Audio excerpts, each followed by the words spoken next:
So let me introduce Sharon Bertsch McGrayne. Sharon is an award-winning journalist and the author of highly praised books about scientific discoveries and the scientists who make them.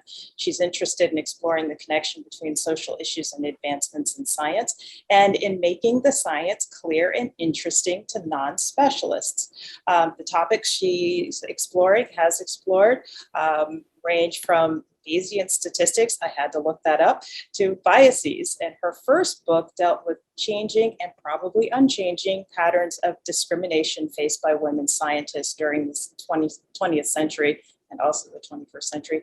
Her second book portrayed a group of chemists and the interplay between science, the chemical industry, oh, that's a big one, the public's love of creature comforts, and the environment. Her book titles include The Theory That Would Not Die, How Bayes' Rule Cracked the Enigma Code, Hunted Down Russian Submarines, and Emerged Triumphant from 2 Centuries of Controversy. Nobel Prize Women in Science, Their Lives, Struggles, and Momentous Discoveries, Prometheans in the Lab, Chemistry and the Making of the Modern World, and A Lab of One's Own, One Woman's Personal Journey Through Sexism in Science, with Rita Caldwell, formerly of NSF. McGrayne's work has been reviewed in the New York Times, Book Review, Nature, the London Times, Physics Today, Significance, The Lancet, JAMA. The list was so long I had to cut it there. She has appeared on NPR's Talk of the Nation Science Friday and has been invited to speak at more than 20 universities here and around the world. She has written for Science, Scientific American, Discover Magazine, ISIS, American Physical Society News, the Times Higher Education Supplement, and Notable American Women. McGrayne is now working on a book with Rita Caldwell, former director of NSF, as I said. And the working title right now is What I Really Think. I think all of us could write a book with that title. So I would love to open the floor up now to Sharon. Welcome. Well, thank you very much.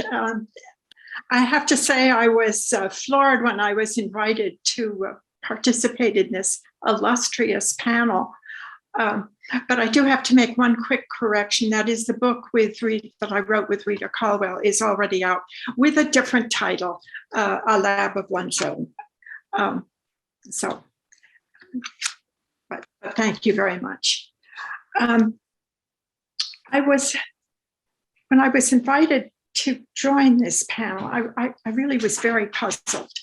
Why would an ex-newspaper reporter who now writes histories of science be asked to serve on a panel about leadership in STEM? And then I realized the answer was sitting right in front of my face.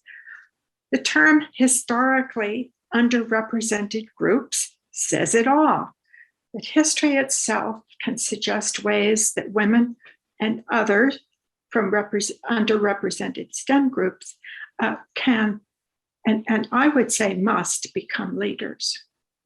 So today I want to talk about a few minutes about the past, especially the past for women in STEM, because I don't think even most people in the profession realize how extraordinarily bad things were for women in science for most of the 20th century. Or how some remarkable women like Nancy Hopkins from MIT learned what women scientists can do to make the profession better.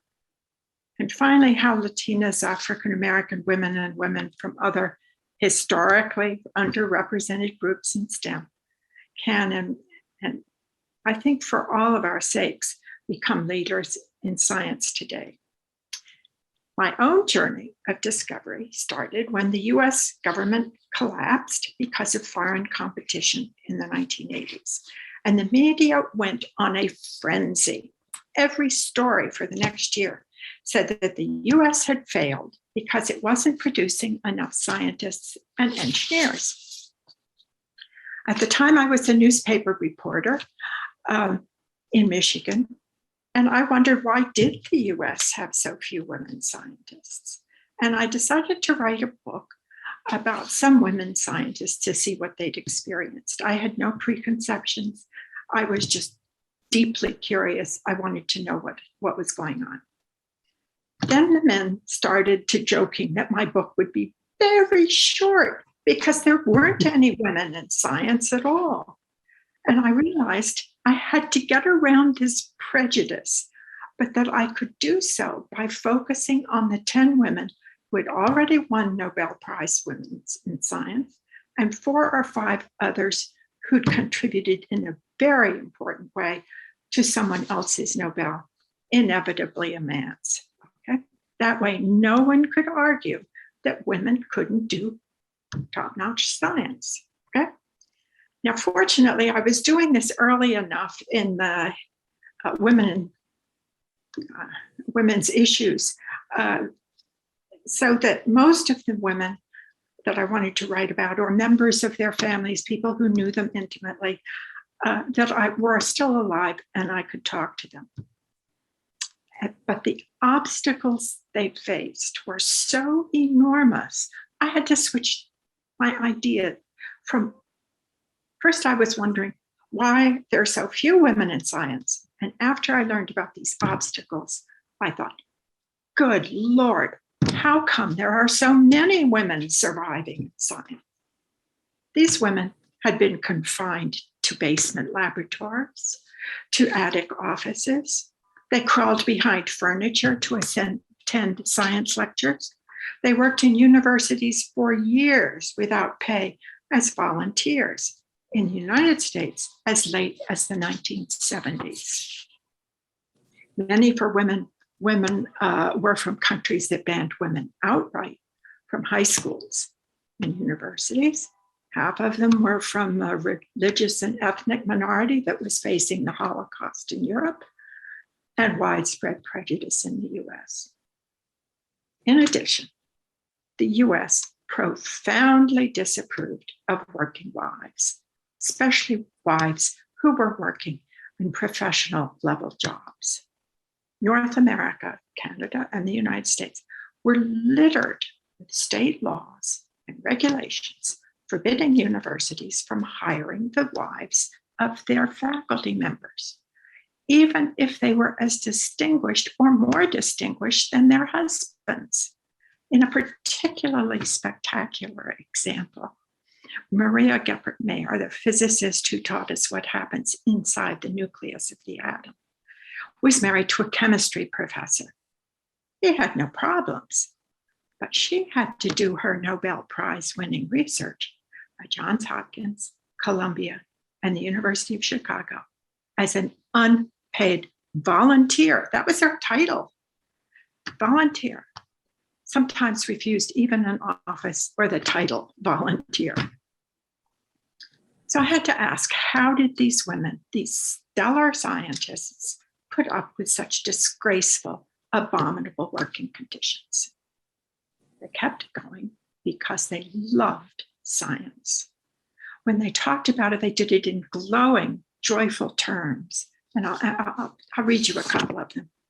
When Maria Mayer, the volunteer physicist, solved her Nobel Prize-winning project, she said she had experienced an almost physical reaction as pieces fell together for her. It was kind of a jigsaw puzzle. One saw a picture emerging. One felt that if one had only just one more piece, everything would fit. The piece was found and everything cleared up. Gertie Corey was a biochemist who started the study of genetic children's diseases.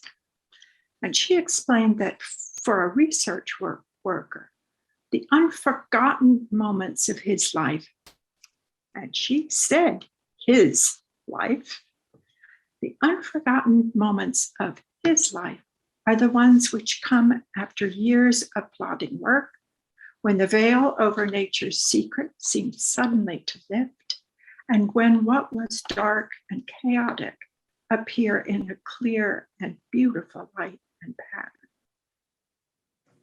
Talk about poetry. Now, 3/4 of the way through the 20th century, the history of science profoundly changed. The US Congress passed Title IX of 1972, thanks to a congresswoman in Congress, and it banned discrimination against women in educational institutions receiving federal aid.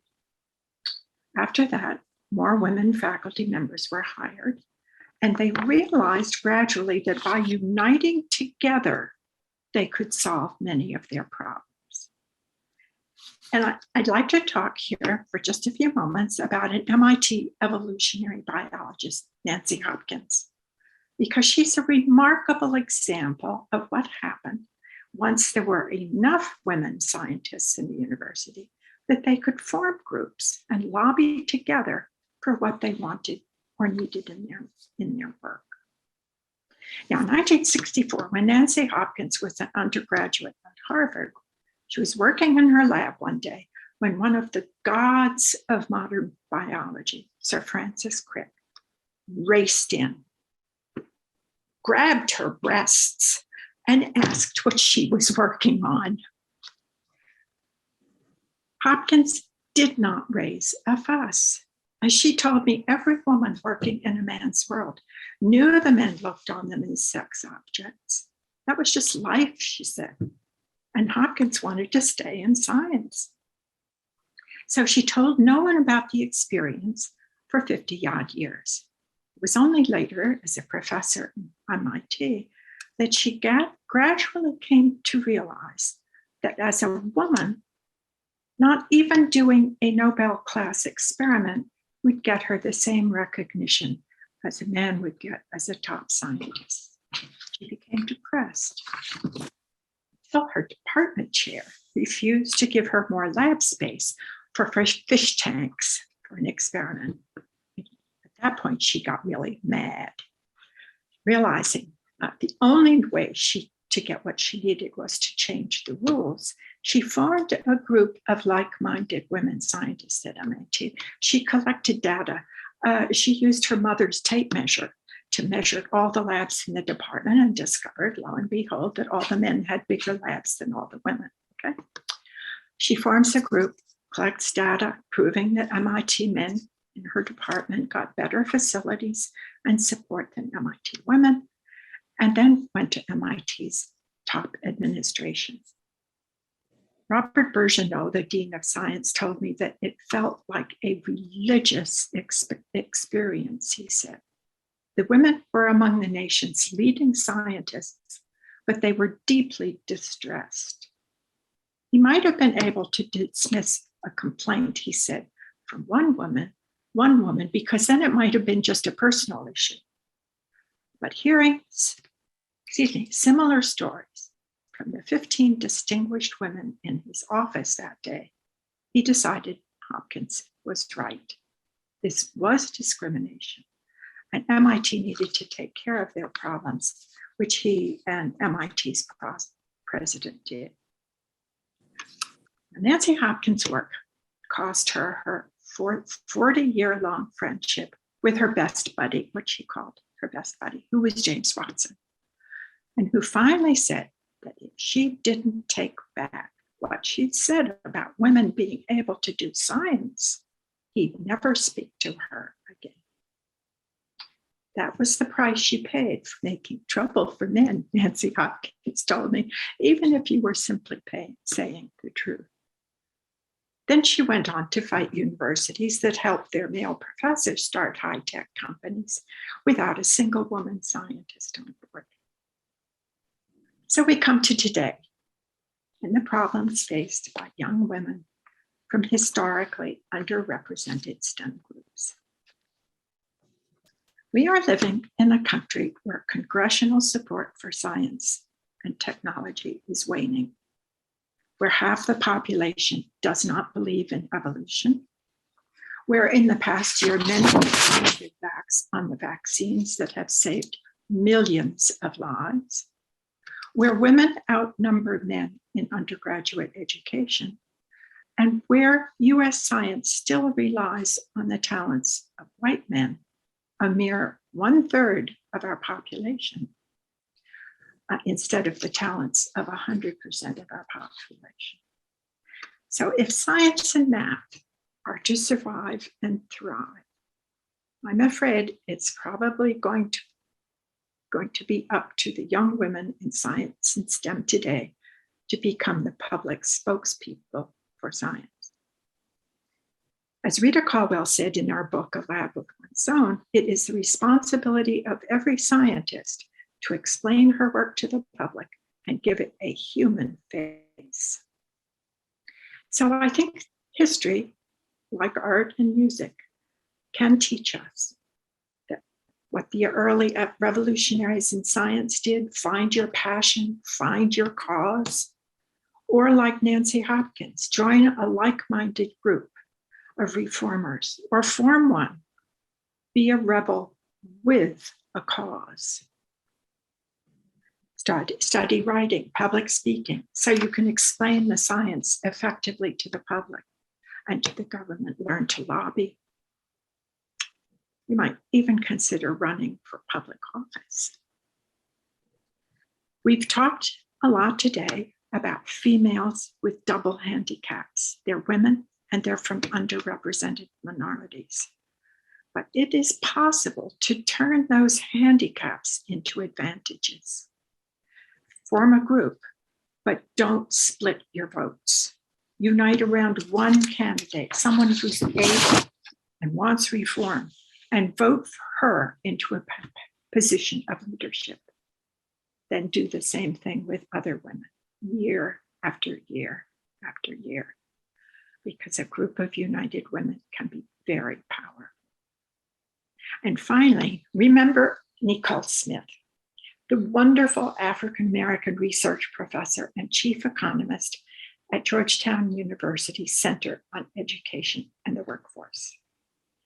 Remember Nicole Smith because she's the woman who figured out that if all the scientifically trained women who'd given up on STEM had continued their work in STEM, they would have contributed enough to the public coffers to end homelessness in Baltimore and Washington, D.C., or to fund pre-kindergarten for every child in the United States. Thank you.